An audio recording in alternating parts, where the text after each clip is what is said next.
Now it's 6 o'clock. ODOT says graffiti removal is on the back burner until state lawmakers clear the way for more money. Meanwhile, the head of one of the biggest companies in the area says they volunteered to clean up this mess on their own and were shot down. And a Washington County Sheriff's deputy who was shot while serving an eviction notice 2 years ago is now suing the shooter's apartment complex for negligence. We're breaking down that lawsuit. Plus, I'm already starting to get excited about it. Talking about the upcoming school year, my oh my. Sorry to say it, kids, you're about 3 weeks away from getting back in the classroom. But in order to help out with that, we've got this year's school supply drive first. It's underway, you can help, and we're going to hear from local teachers coming up here during the 6 o'clock hour about the difference the KGW school supply drive can make.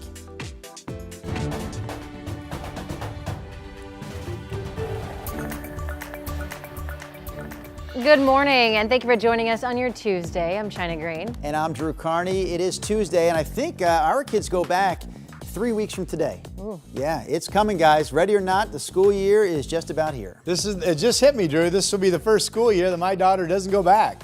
She is a high school graduate. Yeah, that was cool. That was a good June for you then. June, yeah, that's right. Chehalem Tasting Room at Camera Out and Sherwood. It's going to be a beautiful day. We think we're going to have more sun today than we have been seeing, and with that will come some warming temperatures. So here's the Chehalem Tasting Room out in Sherwood. There's Mount Hood. There's some cloudiness around, but I think the first half of the day generally is going to be partly to mostly sunny. 51 degrees. A little cool outside in some spots. More of a cloudy scene mixed with blue sky from the Wells Fargo building. 59 degrees the temperature, but a good day. 70 at noon, and we probably get up and hit 80 today, something we have not done since Saturday it was 80. Today it'll be 80. Here's Chris. All right, Rod, thanks for that. I want to get you back out to Gresham. Photojournalist Eric Patterson on the scene. Gresham Fire working a house fire here. It appears on Northwest 19th Street.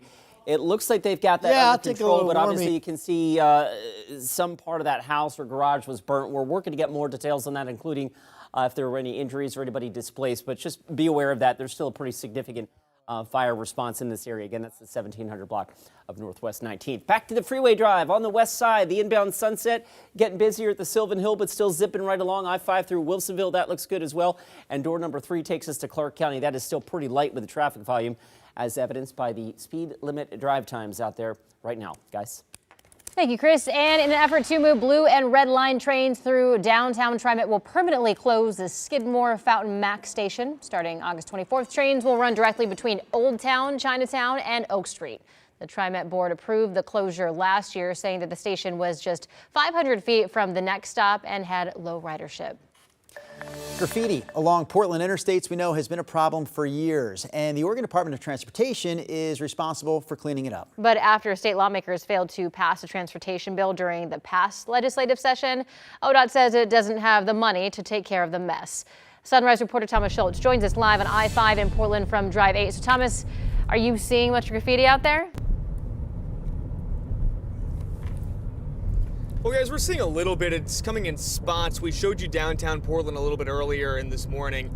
Of course, we'll show you areas as we continue to move throughout the morning in the show. But there are, as everybody knows who drives around Portland, areas where is graffiti and parts where there's words that are blocked. But ODOT tells us that as of right now, it's not their top priority. Without funding from that transportation package, an ODOT spokesperson says they'll have to lay off hundreds of people. But some of the richest people in town say they've tried to help with this graffiti problem. Those efforts, they say, have been rebuffed. Columbia Sportswear CEO Tim Boyle says he did chip in $200 grand to clean up I-405. He says Nike plopped down some cash as well. Though Boyle says volunteers are eager to clean up interstates even further, but ODOT turned them down. It's totally doable. People want to have a clean city. They want to have a city that's devoid of graffiti, and we just need to let them make that happen. Taggers have long feed signs along Portland interstates, sometimes blocking out some of those words. An ODOT spokesperson says generally crews take really good effort in cleaning up the area. Right now, they just don't have the money after a $14 billion transportation bill did not pass this past legislative session. Though Governor Tina Kotek did call a special session that's scheduled for later this month, but that doesn't mean that the problem is going to be solved soon. Again, they have to wait for that funding to come into effect.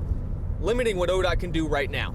Makes sense to prioritize a pothole that's actually damaging cars versus just an eyesore of graffiti.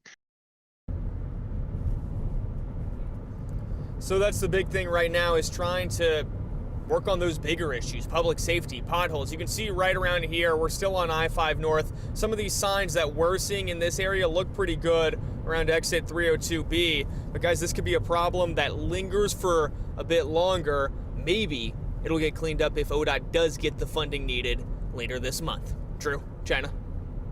All right. Thomas Schultz live for us this morning there in Drive 8. Today is also primary election day in the state of Washington, so that means our viewers in Southwest Washington, including Clark, Cowlitz, and Skamania counties, have to have their ballots postmarked by today in order to count. You can also take your ballot to a drop box by 8 o'clock tonight. For more information about what's at stake during today's primary, you can check out your local county website. Your time now is 6:06. In Washington County, a certified nursing assistant has been arrested for allegedly stealing a patient's credit card and using it on a shopping spree. A grand jury indicted Jeanette Collins on multiple charges, including criminal mistreatment and identity theft. We're showing you her photo because they believe that she may have other victims. Police say Collins worked at the OHSU Hillsborough Medical Center. Tualatin police are asking for help to find this woman, 61-year-old Leanne McNerney, who was almost seen about 2 weeks ago in Wilsonville near Southwest Parkway Avenue. Police consider her endangered because she has cognitive and medical issues. She's 5'4", about 110 pounds, has blonde hair and brown eyes. She also has a prosthetic left leg and uses crutches when she's not wearing that prosthetic. Anyone with information on where she may be should contact Tualatin police. A Multnomah County jury has found a man guilty of criminally negligent homicide in a crash that killed a young boy 2 years ago. On July 8, 2023, Dupree Smith ran a red light while going more than 80 miles per hour before slamming into a car. The 11-year-old in that car died from his injuries. Smith said that he was speeding because he had been shot and was trying to get to the hospital. A sentencing date has not been scheduled yet. Clackamas County health officials say a bat in Molalla tested positive for rabies. Officials say someone came into contact with the bat at a home there. They say that person is now receiving treatment. The bat, in the meantime, was put down. For context, local health officials say about 8% of bats tested have rabies. They recommend vaccinating your pets, sealing off any openings in your home, and avoiding all contact with bats, especially those seen during the day, because those are the ones that are most likely to be ill. City officials in the Dalles say that the Columbia River is contaminated with E. coli. The water has been contaminated since at least Friday. Now, there are signs at several access points on the Oregon side of the Columbia warning people to steer clear. We don't know when the city will test the water again, but we will continue to update you when we learn more. Can we show you something gross before we get to Rod Hill? Take a look at this. What is that? What? Oh, gosh. This is in Atlanta. This is not at Portland's airport. This was at Atlanta's airport. That ceiling collapses. Brown water. We don't know why it's brown. You can only guess. Whoa. Brown water starts gushing all over the floor. This happened just yesterday. We heard from a passenger at the airport who was there at the time. What's the one word, do you think, China, they used to describe the smell?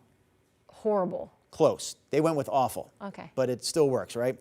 The airport says it's investigating how the heck this happened, why it happened. Apparently, it didn't impact airport operations, but it definitely impacted people's sense of smell. There's not enough chaos in this video for me. I would expect, I mean, she was running. Some people are just like diddy bopping past it. I would expect a little bit more, you know. But you're just kind of like wondering, like, when does it stop? When is that brown water just going to stop pouring out of the ceiling? Like, look at the people down there. They're just chilling. Wow. Like, hey, maybe we should leave. What? What's in that water? Goodbye. That's gross. Nasty. That's how we lead into your weather segment, Rod. Go. Oh, You picked the most disgusting video we could find. Makes the lavatory on those airplanes seem not so bad, right? Probably smelled better, yeah. Just saying. Here's a look at our Futurecast map. This is your reminder that tomorrow morning, at this point, we absolutely expect there to be showers in the area. This is Futurecast at 5 a.m. tomorrow morning, and then the showers start to break up a little bit later in the morning with a continued scattered shower chance. But most of what we're going to get tomorrow is going to come during the morning commute hours, it now appears. So expect, you know how that works. Could be a slower commute than typical tomorrow morning, so FYI. All right, today's great. We have no rain chance during the daylight hours, no storm chance out east. You folks out in Baker City and Burns and LeGrand will be dry today as well. Beautiful early morning shot from our Chinook Winds Casino Resort camera in Lincoln City, 50 degrees. Partly cloudy out in the Dalles. We were just talking about this area of the Columbia River. 63 is the current number. Winds are pretty light for you this morning. You'll be up into the 80s today. Downtown Portland starting off partly cloudy and 59. So we have a nice start to our day, and we have comfortable numbers. I mean, a lot of you are in the low 50s. Oregon City, Sherwood, Forest Grove, Hillsboro, and Battleground all at 51 degrees. Estacade is still hanging in the 40s. Dallas is at 50. Salem is at 53 degrees. Our weather map today, again, all dry today. No storm chance out east. Inland areas are generally going to be 80 to warmer. Not expecting any 90s today. And it will cloud over later this afternoon along the north coast and eventually down into Newport. And then clouds will be coming into the I-5 corridor this evening as well. And then we get the rain showers starting overnight tonight. We've got rain showers near you when you wake up tomorrow morning. 80 today, really nice. Tomorrow, 73. The impact alert for the morning hours, mainly for wet roads during the commute. Nothing stormy with this, just slow you down a bit. And then Thursday, clouds of sun and 76. And then we're pretty nice. Friday, mid-80s, Saturday, mid-80s. And then we get hot. Sunday, 94. We've got impact alert for what could be 100-degree temperatures to start next week on Monday. We'll keep you updated on that, and that is your forecast.